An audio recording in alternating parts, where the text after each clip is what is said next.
I sat quietly, sipping my glass of wine and wishing desperately that the evening would come to an end. Two of my friends, Brett and Lori, had been invited to get together with another friend of ours. He lived across the river in St. Louis and we hardly got to see him.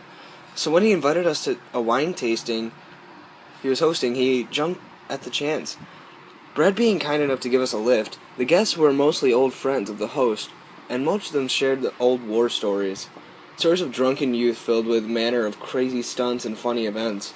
I was sitting apart from the crowd because I had very little to offer for the conversation. My childhood, by contrast, was very tame. I always felt a little embarrassed trying to compete. Something about these kind gatherings always made me self-conscious, but I was here to visit a friend, so I put on a brave face and tried to mingle with little success. Every conversation I tried to take part in was alien to me. Tales of duty in the military, or one-night stands of drunken rivalry. I mostly stood amongst the group and listened, occasionally trying to add to the murmur of only providing, if only in my own mind, how much I didn't belong. I eventually ended up sitting on a glass sliding door that led to the back porch. All around me, people were laughing and talking about old times and good friends now far away. And even though I longed to be part of it, I couldn't work up the nerve. I sat quietly, sipping my wine and waiting for the others to decide to go when the light suddenly flickered and went out. A few people cursed and at the sudden darkness. While our host fumbled for a flashlight, as I stood to help him with my gaze turned to a sliding door into a dark figure just outside the fence. I lingered for a moment, just staring at him. He was standing just out of the light of the street lamps, which were flickering themselves. I couldn't make him out in the darkness, but I could tell that he was very tall, and he was facing the house. The figure stood perfectly still as I watched him, even though I was just hidden as the dark as he was. I felt like he was watching me. The entire event only lasted a few breaths as I turned to help someone find a form of light, and the power kicked back on. I turned to look back at the tall figure, but it was gone. Eventually the party would tone down, and the guests would begin to leave. Brad, Lori, and I lingered a little and thanked our friend for a lovely evening before departing. I never did mention the strange figure to anyone that night. In hindsight, I wish desperately that I had. I sat back and talked to my friends as we stared through the thick woods that led us to the highway. The road passed through these woods, had no streetlights, and the road itself was very narrow. It was a wonder that there were no accidents on it. I was sitting in the back talking to Brad, who was driving, and Lori a passenger seat when Brad suddenly yelled. The car swerved sharply as Brad tried to avoid the tall man that appeared from nothing in the road as we screeched past him. He was illuminated for a brief moment. All I could make out as the car sped past him that he was very tall, wore a black suit, and he had no further details as the car started to roll. I can't recall how many times we rolled.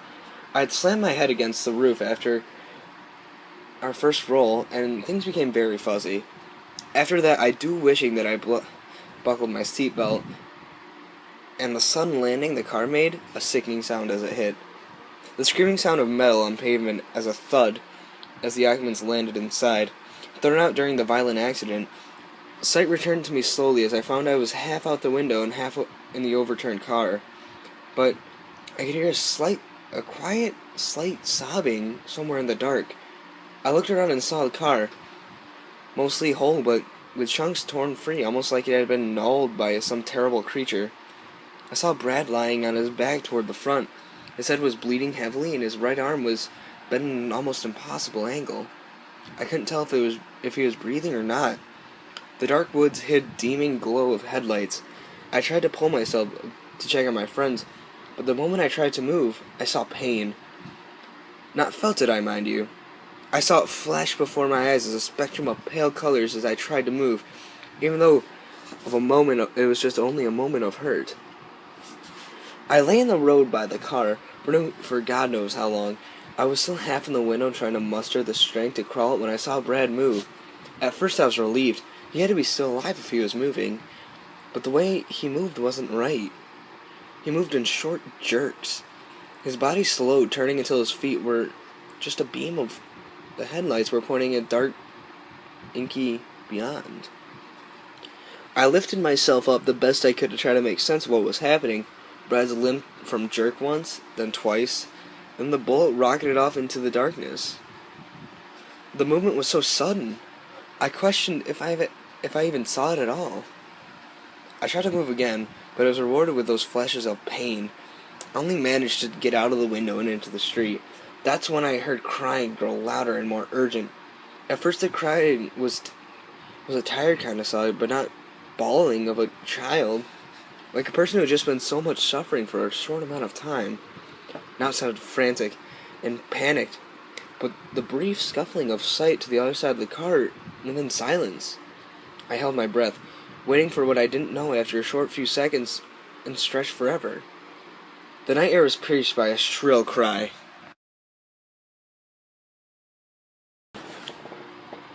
To call the stillness that followed silence would not have done justice. The silence had weight to it, and it follows my chest as I look around me, and I saw the light of headlights growing dimmer. I noticed then that there was no sound at all. Even when the sound of insects or nocturnal animals in the wood, something was near the wreck, hiding out, just shrinking circle of light. Some unnatural thing, even that the beasts of these dark woods feared. Forgetting my pain, I started dragging my body closer to the front of the car. I had the insane notion that I'd be safe if I just stayed in the light. But just as I reached the front of the car, a sudden sharp pain shot through my hand.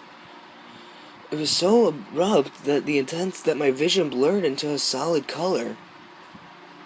My vision cleared quickly, but the intense pain remained. As I look around me, I notice that the headlights have dimmed more in the short time.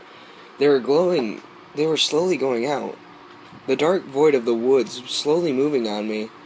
Then it was that I noticed that the faint figure in the dim light. It was just enough of the shadows that I couldn't see clearly, but it had the shape of a tall man. He stood perfectly still, just staring at me. At first I hoped that he was here to help, some kind passerby that saw the wreck. But no longer I looked at him, and more wrong it seemed. I could tell he was tall, unnaturally tall in fact. His limbs stretched out in oddly proportion for any normal man. I managed that he was a raspy croak. In response, he only tilted his head to one side. As soon as he tilted his head, the vision blurred and the pain returned, now more intense than ever. My vision didn't clear completely this time. I noticed the man had gotten completely closer, and I couldn't recall him moving at all. He just seemed to appear closer to me in a brief moment. I lost my sight as he stood in front of me, falling light from the car. I could see him clearly now. He was clad in a dark suit with a white shirt and a red tie. He seemed even more surreal with the inhuman proportions. But I was going to learn more about these heinous features. My gaze slowly rose to his face. And at first, I couldn't take it all in.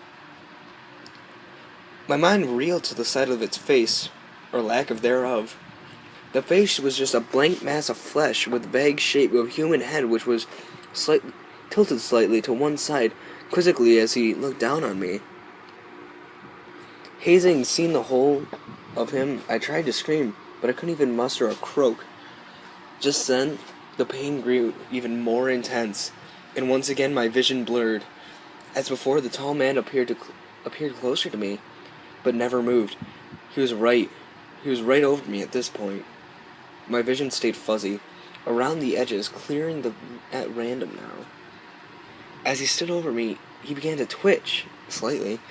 His face gazed over, never leaving me. As the headlights flickered, wispy dark shapes began to form over him, which I could only vaguely as smoke as the shapes turned into writhing tendrils. The man quickly moved toward me, and with the tendrils reached out as the headlights flickered out.